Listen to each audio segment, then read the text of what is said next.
en todas las áreas de la vida. Habíamos ido con las pastillas del abuelo, creatividad, como para enmarcar siempre la temática que desarrollamos en el día de hoy.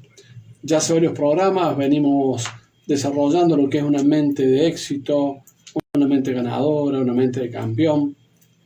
Pueden encontrarlo en mi Instagram, Marcelo Actisdana.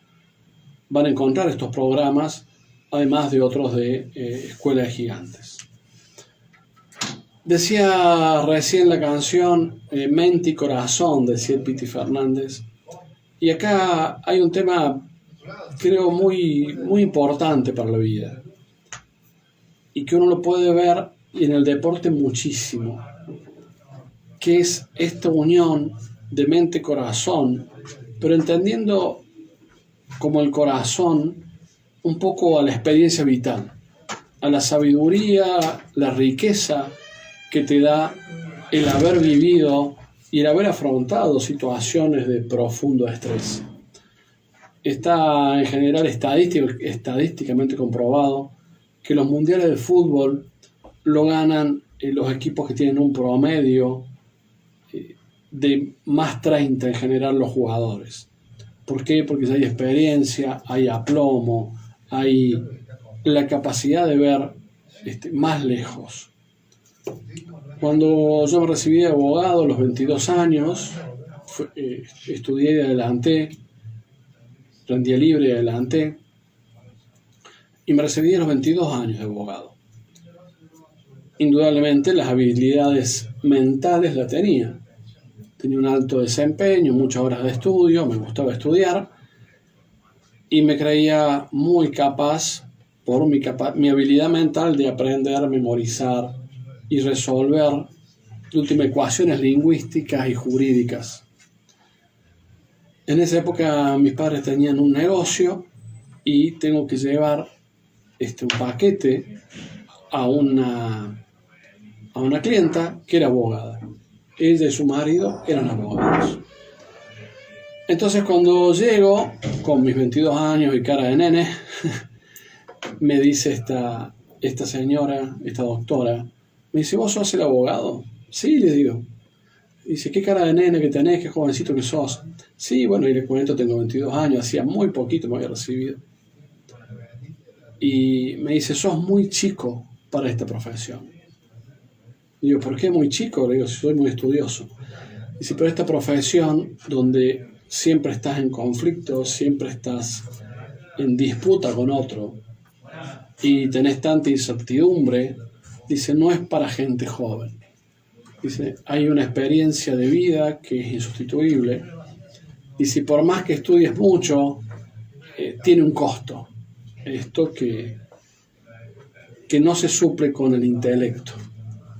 Y yo me reí y lo tomé como una predicción escéptica o negativa.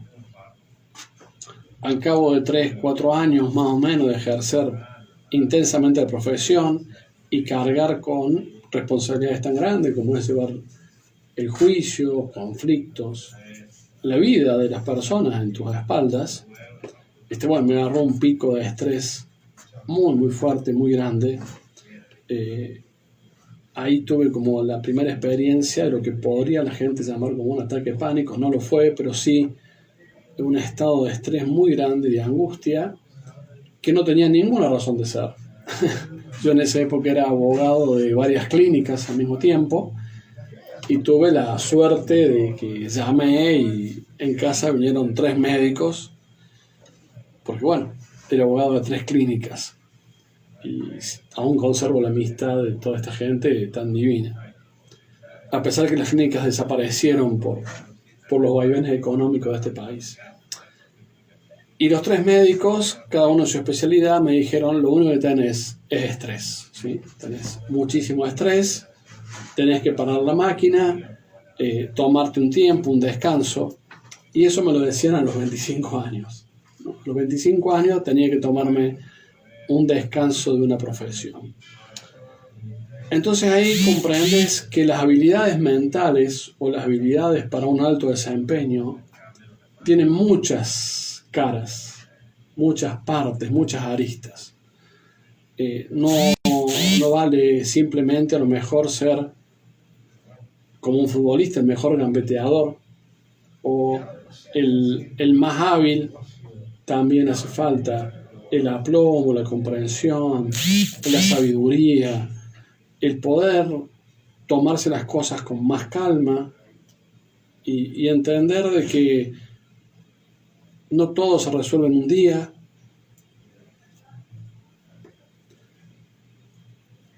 Y bueno, esta cuestión de las habilidades para un alto desempeño implica también estar a gusto, disfrutar de lo que estás haciendo. Yo la pasaba mal con tanta responsabilidad individual, tanto estudio.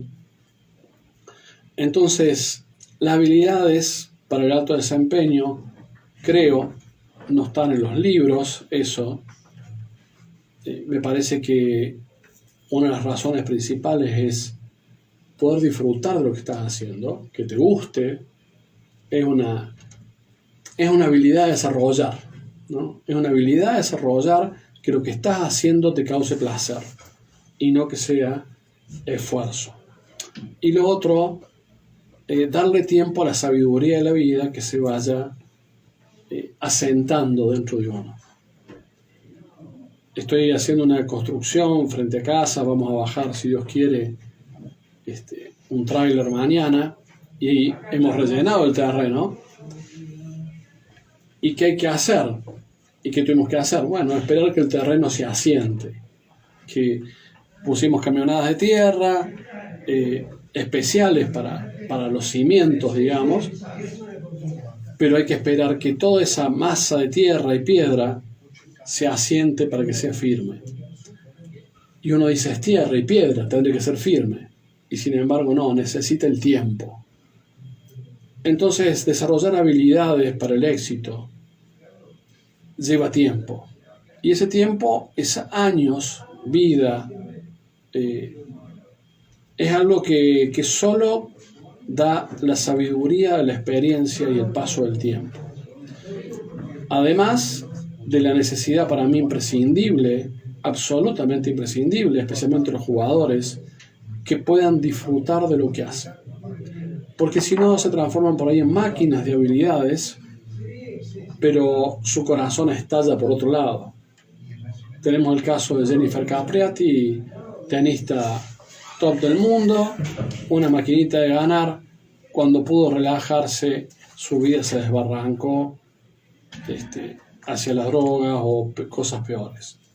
Y lo mismo le pasó a muchísimos deportistas que estaban ahí no porque ellos quisieran o querían a medias, sino por un alto desempeño y una promesa de la copa, la promesa del campeón, la promesa de los flashes, pero no la pasaban nada bien. Como le pasó también a Gaudio, allá en el famoso Roland Garros, qué mal que la estoy pasando, ¿no? Su frase famosa. Entonces, de mi experiencia, podemos buscar los miles de libros, los miles de coaches, los miles de técnicos, pero si no está el disfrute y la experiencia de vida que se va creando en un alto desempeño, las habilidades acá, Gabriel, y contarnos un poco, Gabo, cómo se desarrollan las habilidades mentales o neuromentales de un alto desempeño, de una mente de campeones, de una mente de ganadores. Bueno, no sé si existe una forma de hacerlo, pero ayer, por ejemplo, estaba hablando con un alumno en el gimnasio que quería leer, ¿viste? Quería empezar a leer y me preguntó por qué quería leer y terminaba cortando leña afuera. O sea, en vez de sentarse a leer, terminaba cortando leña, claro. Y bueno, yo creo que el placer, hablando de lo que, en relación a lo que estuviste hablando hasta recién, es algo que se construye. Uno tiene que aprender a construir el marco que hace que sea placentero el leer, por ejemplo. Si yo voy a leer algo... Repetilo de nuevo, porque va a ser una frase interesante para la gente.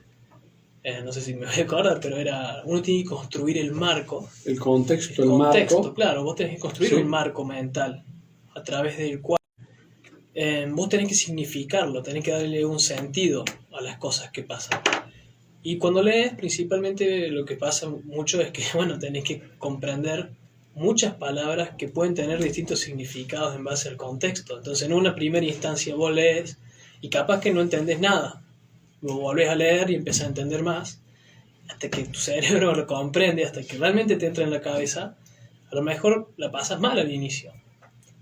Entonces, bueno, tiene que ver un poco con esto, de que estas habilidades, destrezas mentales o estas capacidades mentales pueden entrenarse o pueden diseñarse, pueden mejorarse. Y que tienen que ver con cómo uno organiza sus procesos mentales, cómo uno organiza la forma en la que se relaciona con lo que haga, con el deporte o la práctica que realiza, ¿no? Ya sea la profesión, como algo siempre, ya sea el deporte o ya sea ¿cómo se dice? Un hobby o lo que sea. Entonces, esto es lo que se denomina como el dominio personal, ¿no? El aprender a dominarse, el dominarse a uno mismo. El dominio puede ser de dos formas. Uno piensa en dominio y viene de dominar, como de imponerse sobre, pero también está el otro tipo de dominio, que es el que ejerce un artista por sobre un instrumento, por ejemplo, ¿no? Que en lugar de oprimirlo, le hace sacarlo mejor. Entonces, tiene que ver eso. El dominio personal es cómo yo domino mi vida, digamos. Y como siempre, empieza con una visión o un objetivo. Que cuanto más específico sea, como siempre insistimos en eso, cuanto más específico sea, mucho más motivador, mucho más inspirador y mucho más atractivo se vuelve. Pero acá cuando yo pongo un objetivo, genero un conflicto por el hecho de que estoy tratando de cambiar las cosas que están siendo. Entonces, cuando yo defino lo que quiero, de golpe, aparece una tensión entre lo que está haciendo y lo que yo quiero que sea, que me moviliza hacia eso. O sea, que moviliza mis energías. Eso es motivación. Me motiva a pasar a la acción. Y esa tensión me va a atraer, pero al mismo tiempo es tensión. Por lo tanto, genera emociones, genera pensamientos, genera contracción muscular, aumenta el flujo, o sea, es tensión, es estrés. Y la forma en la que yo gestiono el nivel de esa tensión depende de la distancia en la cual yo ponga el objetivo. Si el objetivo está muy lejos, la tensión que me va a generar va a ser mayor, porque va a estar más lejos, es como una banda elástica, ¿no? Yo estoy en el presente y pongo un objetivo en el futuro y de ese objetivo nace, digamos, como una banda elástica que me tironea para allá. Es como dice Krishnamurti en un concepto más amplio, ¿no? El conflicto es esa tensión que hay entre lo que es y lo que yo creo que debería ser. Y vivimos en conflicto con la vida en relación a eso. Debería haber pasado tal cosa, debería haber sido tal cosa, pero es otra. Y eso me crea un conflicto interno. Ese sería el aspecto negativo del conflicto. Y lo que vos estás planteando es, bueno, el plantearse un objetivo bien definido, como supongamos ganar un campeonato o recibirme de algo, pero estoy en un punto de inicio, indudablemente va a generar un conflicto entre eso que quiero y debería ser y lo que es. Sí, en realidad y ahí tengo que poner en marcha mis herramientas. Cuando pongo el objetivo, capaz que me parece un poco mal, ¿no? Pero entre lo que está haciendo y lo que yo quiero que sea, se produce una tensión, sí, que no necesariamente es un conflicto. Porque esa tensión puede... Yo lo llevé al tema del conflicto, vos lo explicaste bien. Conflicto en el sentido de que hay dos fuerzas en pugna, ¿no? Claro, ahí es donde aparece, digamos, ¿cuándo se vuelve un conflicto? Cuando hay otra creencia, cuando hay una creencia o cuando hay una... Sí, cuando algo que yo creo me tira para el lado contrario. Ahí es donde se aparece el conflicto, ¿no? Entonces la tensión creativa es lo que me moviliza a ir hacia eso que yo quiero ir. Y el conflicto sucede cuando partes de mí o partes de lo que yo creo del mundo van en contra y son una contradicción con eso que yo estoy buscando. Entonces las destrezas mentales en gran medida tienen que ver con ver cómo disolver ese conflicto para facilitar el proceso de la tensión creativa. Cómo hacer que esa tensión sea la óptima, que no me saque volando, y cómo hacer que todo lo que yo cargo de atrás, que podría relacionarse como otras bandas elásticas, pero que me están tirando para el lado contrario, me tensionen. Porque fíjate lo que pasa, ¿no? Cuando algo sucede y yo me estoy movilizando hacia un objetivo, estoy recibiendo una tensión, pero solo si me opongo a eso. Entonces, si es muy grande las creencias que yo tengo que están en contra del objetivo que estoy buscando, la tensión que voy a tener que soportar es mucho mayor. Por lo tanto, el camino hacia ese lugar va a ser mucho más intenso y probablemente se vuelva más difícil cuanto más cerca me acerque, porque más me estoy alejando de lo que yo creo. ¿Se entiende más o menos? No sé si Sí. es gráfico, ¿no? Capaz que con un dibujo sería más fácil, pero imagínate una persona que tiene un objetivo adelante, lejos, y de ahí sale una banda elástica que lo tracciona hacia allá. Si se queda en el lugar, la banda está tensa y recibe esa fuerza. Ahora las creencias Sí, limitantes... supongamos que decís, quiero entrenar todos los días 1 hora Claro, y no supongamos. estoy entrenando nada. Tengo la tensión hacia adelante de lograr un alto desempeño físico, pero para atrás tengo el que me dice quédate en casa, Quiero tenés ver, muchos sí. trabajos, está bueno el programa de tele, el capuchino con media luna está muy rico. Todo lo que vaya en contra de ese objetivo son como si fuesen otros objetivos, pero que van en la dirección contraria y que también me están tirando para allá. Entonces uno tiene que aprender a gestionar cómo toda esa tensión que se acumula dentro de uno, que te lleva hacia adelante y hacia atrás al mismo tiempo, cómo uno lo maneja para poder mantenerse en el movimiento. Sí, ese es uno de los temas que vos estás planteando, que nos encamina al tema de las lesiones de los deportistas, donde hay dos fuerzas en pugna, que es lograr un alto rendimiento y la fuerza del cuerpo que te dice necesito que te detengas para recuperarme, eso a nivel corporal, pero en mi experiencia la mayoría de las lesiones de los deportistas, he trabajado con varios, como por ejemplo con Montecchia, que fue de la selección, el base de la selección que ganó el oro de básquet en las Olimpiadas, con varios, bueno, con Nahuel, que lo entrevistamos aquí la otra vez.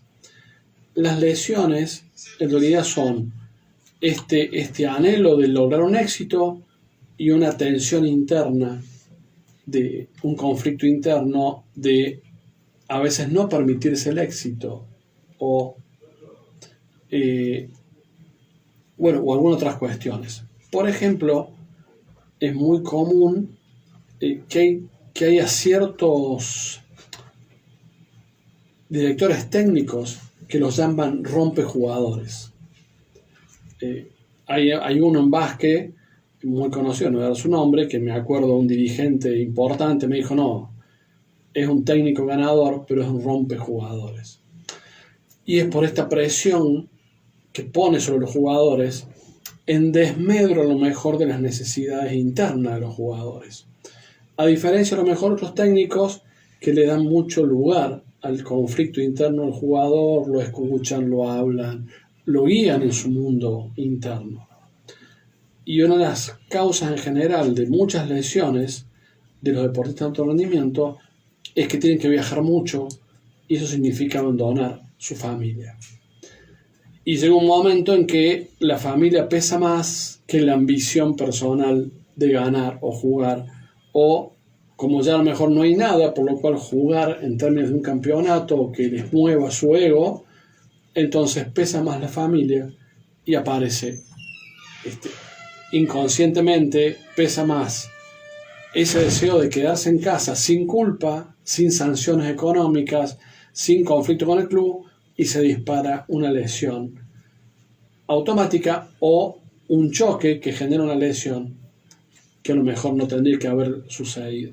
Y es por estas dos fuerzas que están ahí en pugna que es porque no están definidos los objetivos, ¿no? Si podemos definir los objetivos, todo nuestro bagaje de herramientas, habilidades, pueden trabajar juntas. Pero como dijiste, si tenemos objetivos diferentes, quedarme en casa con mi familia y a su vez el objetivo de seguir en el equipo, esas fuerzas llega un momento que hacen crash si son opuestas. Bueno, pasa que, por ejemplo, si yo tengo un objetivo muy difícil, ¿no? Es decir, que me genera mucha tensión y al mismo tiempo una gran parte de mí está en contra de ese objetivo, básicamente tengo dos opciones. O traigo el objetivo más cerca, es decir, que achico el objetivo,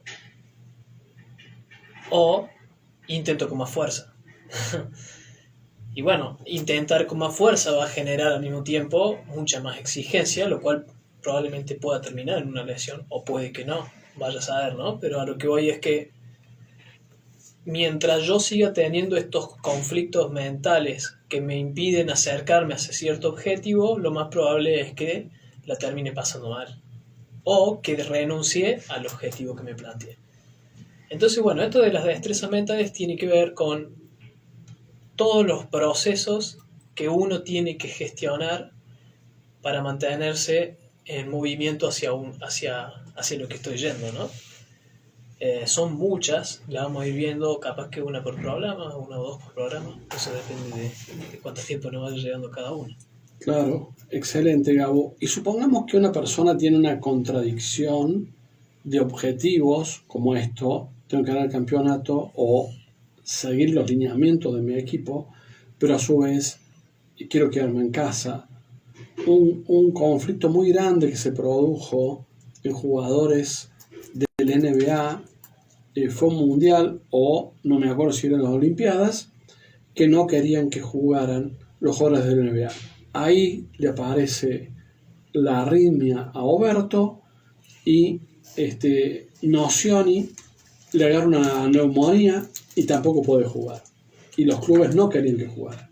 Y el único que juega es Ginóbili y juega hasta que juega con Estados Unidos y a los 5 minutos de jugar contra Estados Unidos se lesiona el tobillo. Y la presión de los clubes era inmensa. Entonces, bueno, ahí hay, evidentemente, cuando uno lo mira desde esta perspectiva, de que hay un conflicto interno y que indudablemente nuestro inconsciente va a buscar una solución para resolverlo, su destreza maravillosa es: me lesiono o produzco algo que no produzca culpa y pueda solucionar el problema de una forma eficiente en el corto plazo. Hay, me parece, herramientas interesantes desde lo que podría ser el código nuevo de PNL y lo que vos hacés, este desarrollo cognitivo motor, ahí junto con Mario Di Santo en el Quality. Se podrían desarrollar, yo creo que ya has desarrollado, algún tipo de entrenamiento que vaya logrando poder manejar ese estrés y el desequilibrio que genera el conflicto interno. Sí, yo creo que, bueno, acá es donde me parece que el estudio del movimiento permite comprender un poco más fácil cómo es que nosotros nos aproximamos a las cosas nuevas, ¿no? Porque en definitiva, cuando yo pongo un objetivo, lo que estoy haciendo es ir hacia algo que no conozco, algo que no está existiendo en este momento. Y bueno, los seres humanos somos sistemas dinámicos, ¿no? Somos estructuras que se adaptan al entorno. Y supongamos que yo te digo que, no sé, vayas a un lugar donde hay peligro. Por ejemplo, que cruces un río. La primera respuesta del cuerpo es, cuando vas a hacer un movimiento nuevo, es aumentar la tensión. Un cuerpo de equilibrio biológico donde el cuerpo siempre tiende a ir.